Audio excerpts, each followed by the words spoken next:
엄마가 읽어주는 원서 Chapter 22 Good morning, said the little prince. Good morning, said the railway switchman. What is it that you do here? Asked the little prince. I sold the travelers into bundles of 1,000. The switchman said. I dispatch the trains that carry them, sometimes to the right, sometimes to the left. And a brightly lit express train, roaring like thunder, shook the switchman's cabin. What a hurry they're in, said the little prince. What are they looking for? Not even the engineer on the locomotive knows, the switchman said. And another brightly lit express train thundered by in the opposite direction. Are they coming back already? Asked the little prince. It's not the same ones, the switchman said. It's an exchange. They weren't satisfied. Where they were? Asked the little prince. No one is ever satisfied where he is, the switchman said. And a third brightly lit express train thundered past. Are they chasing the first travelers? Asked the little prince. They are not chasing anything, the switchman said. They are sleeping in there, or else they are yawning. Only the children are pressing their noses against the window panes. Only the children know what they are looking for, said the little prince.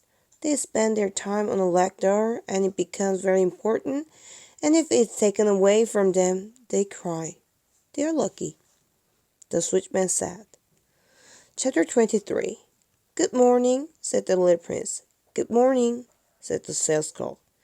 This was the sales clerk who sold pills invented to quench thirst. Swallow once a week and you no longer feel any need to drink. Why do you sell these pills? They save so much time, the sales clerk said. Experts have calculated that you can save 53 minutes a week. And what do you do with those 53 minutes? Whatever you like. If I had 53 minutes to spend as I liked, the little prince said to himself, I'd work very slowly toward a water fountain. Chapter 24 It was now the 8th day since my crash landing in the desert, and I'd listened to the story about the sales clerk as I was drinking the last drop of my water supply. Oh, I said to the little prince, your memories are very pleasant, but I haven't yet repaired my plane. I have nothing left to drink, and I, too, would be glad to work very slowly toward the water fountain. My friend the fox told me. Little fellow, this has nothing to do with the fox. Why? Because we are going to die of thirst. The little prince didn't follow my listening and answered me. It's good to have had a friend, even if you're going to die. Myself, I'm very glad to have had the fox for a friend. He doesn't realize the danger, I said to myself. He's never hungry or thirsty. A little sunlight is enough for him. But the little prince looked at me and answered my thought. I'm thirsty too. Let's find a well. I made an exasperated gesture. It is absurd looking for a well at random in the vastness of the desert. But even so, we started working. When we had worked for several hours in silence, night fell and stars began to appear. I noticed them as in a dream, being somewhat feverish on account of my thirst. The little prince's words danced in my memory. So, you're thirsty too? I asked. But he didn't answer my question. He merely said to me, water can also be good for the heart. I didn't understand his answer, but I said nothing. I knew by this time that it was no use questioning him. He was tired. He sat down. I sat down next to him. And after a silence, he spoke again. The stars are beautiful because of a flower you don't see, I answered. Yes, of course. And, without speaking another word, I stared at the ledges of sand in the moonlight. The desert is beautiful, the little prince added. And it was true. I've always loved the desert. You sit down on a sand dune. You see nothing. You hear nothing. And yet, something shines, something sings in the silence.